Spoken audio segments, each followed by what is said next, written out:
21 января по просьбе американских коллег у меня состоялись переговоры на эту тему с государственным секретарем США Энтони Блинкеном.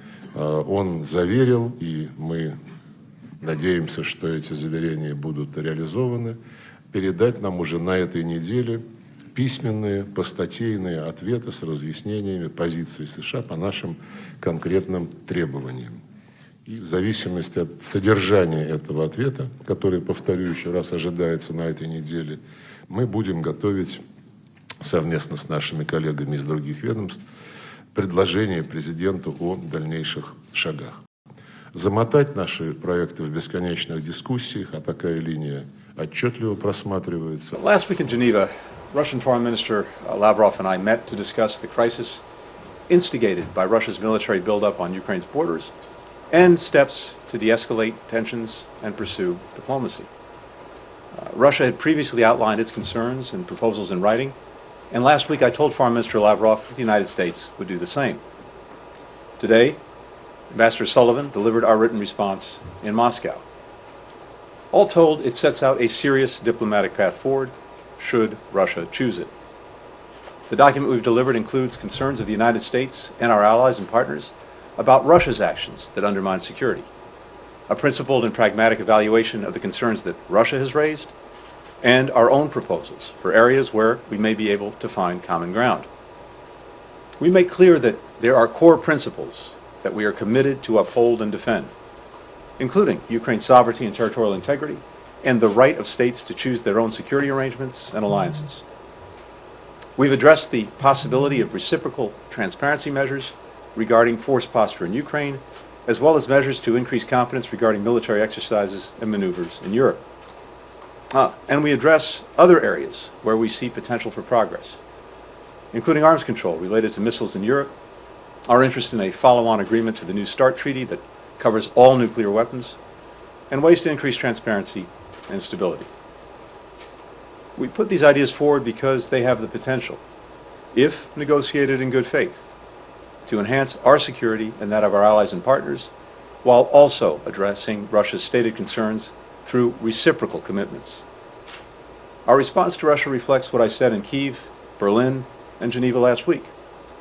We're open to dialogue. We prefer diplomacy, and we're prepared to move forward where there is the possibility of communication and cooperation if Russia de-escalates its aggression toward Ukraine, stops the inflammatory rhetoric, and approaches discussions about the future of security in Europe in a spirit of reciprocity. Our responses were fully coordinated with Ukraine and our European allies and partners, with whom we've been consulting continuously for weeks. We sought their input and incorporated it into the final version delivered to Moscow. Additionally, NATO developed and will deliver to Moscow its own paper with ideas and concerns about collective security in Europe, and that paper fully reinforces ours and vice versa. There's no daylight among the United States and our allies and partners on these matters. We shared our response paper with Congress, and I'll be briefing congressional leaders on this later today and consulting with them on our approach. As you know, there's strong bipartisan interest and deep expertise on the Hill when it comes to Ukraine and Russia, and we very much appreciate having Congress as a partner as we move forward. We're not releasing the document publicly because we think that diplomacy has the best chance to succeed if we provide space for confidential talks. We hope and expect that Russia will have the same view and will take our proposal seriously. The Secretary of Defense announced on Monday that 8,500 U.S. service members currently stationed in Europe and the United States have been placed in heightened readiness to deploy, to ensure that we're able to support the NATO response force swiftly if it's activated by the North Atlantic Council to harden the Allies' eastern flank. Other NATO allies have also announced steps that they're prepared to take, and we expect more in the coming days. We've taken this step out of prudence. We hope those forces don't have to be activated for deployment, but if they are, we will be ready. We're also continuing to coordinate with our European allies and partners on severe economic sanctions to hold Moscow accountable for its actions. We've developed a high-impact, quick-action response that would inflict significant costs on the Russian economy and financial system.